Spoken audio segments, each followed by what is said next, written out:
karena saya tidak akan melakukannya lagi ya. Jadi saya tuh sangat mudah ya, saya tuh sangat mudah untuk membocorkan dua kriteria pemain, yaitu pemain asing yang akan bermain di Indonesia, satu lagi pemain yang akan dinaturalisasi ya. Dulu tuh melalui jaringan saya tuh. Persib Bandung telah mendaratkan 5 pemain bintang jelang musim 2026-2027. Kira-kira sanggupkah Maung Bandung berjaya di Asia dengan materi pemain seperti ini?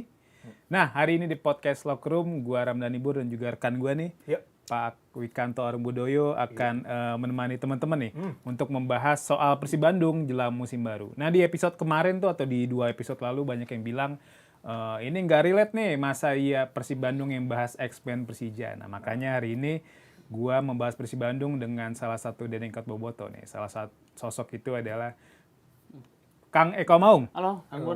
Wes, Ini kayak orang, ini rapi kayak bapak-bapak jadi. betul. Nah, ini kita udah datang Kang Eko yang mana salah satu Dedengkot Boboto dari akhir 90-an udah sering datang ke Siliwangi dan sekarang masih sering aktif Bang ke GBLA Bang. Gila kalau ya itu makanya militansi saya itu semakin pudar kayaknya, semakin ini jadi sering bertambah usia iya, makin milih-milih pertandingan. Kalau zaman dulu kan naik truk pasir hayu, Hajar naik terus, kereta gitu. ekonomi, sekarang mah milih-milih pingin nyaman ya gitu. Iyalah benar. Ada masanya lah ya. Betul Kang, udah ada prioritas. Makanya tadi kalau misalkan lain. disebut wah Dedengkot apa, sebetulnya teman-teman seangkatan saya itu banyak yang lebih gila lah. Lebih militan, lebih Saya tuh gila. sebenarnya nonton Persib sewajarnya aja kalau saya.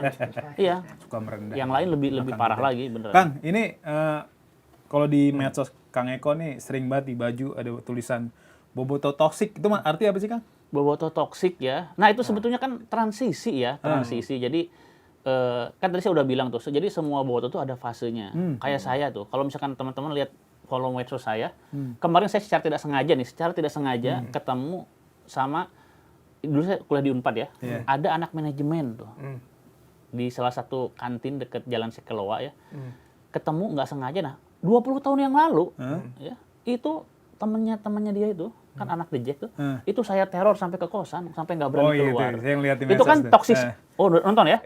Itu kan toksik banget kan? Masa orang mau belajar ke Bandung menuntut ilmu, akhirnya jadi sampai apa? Ketakutan keluar. Dulu belum ada apa? Medsos, Online, ya, belum ada apa? Makan online apa. Jadi dia itu sampai nggak keluar kosan gitu.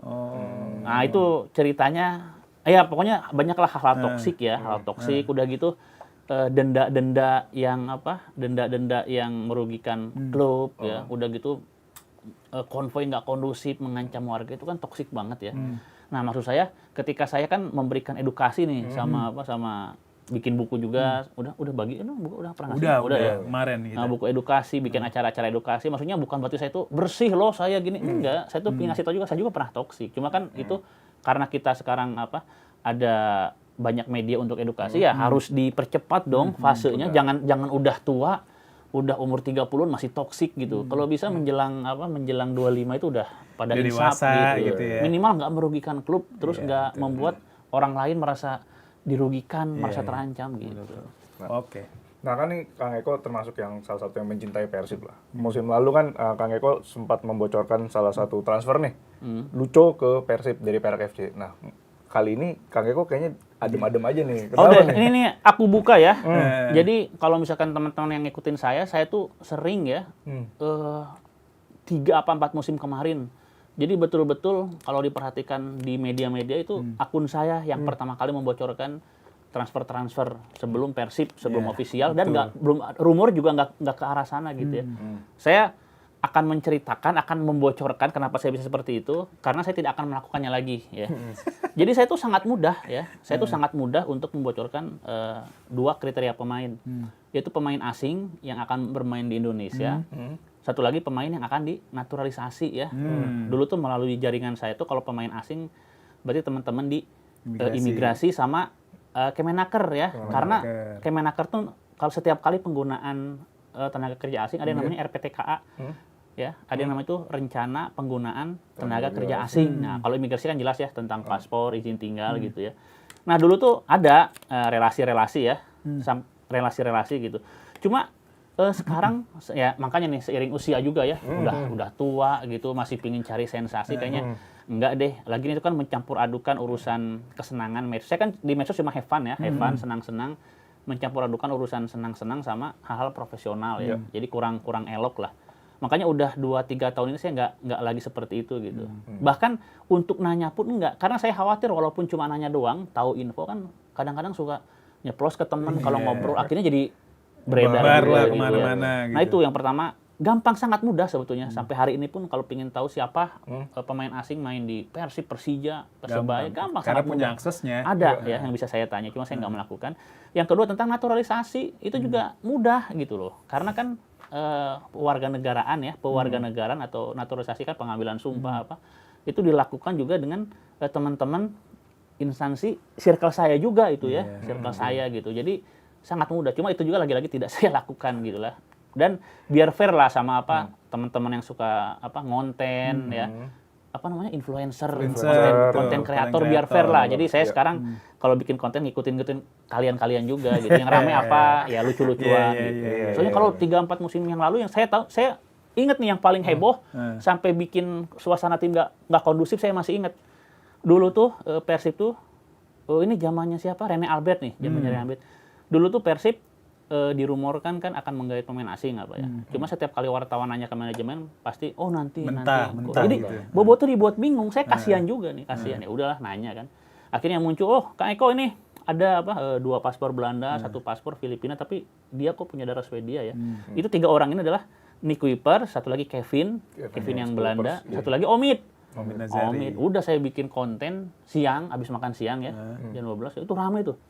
Sampai sore itu udah menyentuh hampir 1 jutaan ya. Gila sih. Nah karena udah rame, udah heboh, udah apa, akhirnya di latihan sore, jadi ini kan menjelang transfer window ya, jadi belum saatnya, baru menjelang ya. Berarti putaran kedua kan? Menjelang putaran kedua. Nah karena udah rame, mungkin tiba-tiba di sesi latihan itu Rene Albert ngomong gitu, ya bahwa ada yang apa suasana tim jadi nggak kondusif nih karena Bojan Malisik marah-marah itu. Bener. Coba dilihat ada arsipnya tuh. Jadi dia tuh karena dia tahu akan tersingkir nih karena ada yang namanya Nick Kuipers, posisinya kan sama dengan dia. Padahal Bojan Malisik ini kan dikenal die hard terus heroik militan ya. Jadi Bobotoh aja cinta sama dia. Gitu kan. Dan dia ngegolin kalau nggak salah lawan Persija tuh. Ya sebelumnya waktu menang 3-0 atau 3-2. Oh 3-2 penentu ya. Nah Bojan Malisik jadi zamannya Mario Gomez berarti kan ya? Iya, Mario Gomez. Jadi penentu. Jadi 2018. nggak kebayang kan suasana saat itu. Wah, saya ngerasa, kayak begini nih. Ya udah nggak lagi gitu. Terus, nah Fabiano Beltran itu orang yang pertama posting bahwa dia itu kalau nggak salah sampai sekarang tuh salah satu postingan saya dengan like terbanyak 180.000. Dia mengibarkan mengibarkan nih jersey gini Beltran warna biru ya. Itu diambil di salah satu pusat bisnis di ini. Bandung. Di CBD. Iya, circle-nya konsorsium kalau nggak salah ya. Itu juga dari obrolan, iseng-iseng relasi saya. Dia itu Dia itu posting di grup nih, di grup ada kejutan kok gini-gini. Cek Fabiano Beltran ya. Fabiano Beltran. Dia kan dulu udah dimulai bisa nge-delete.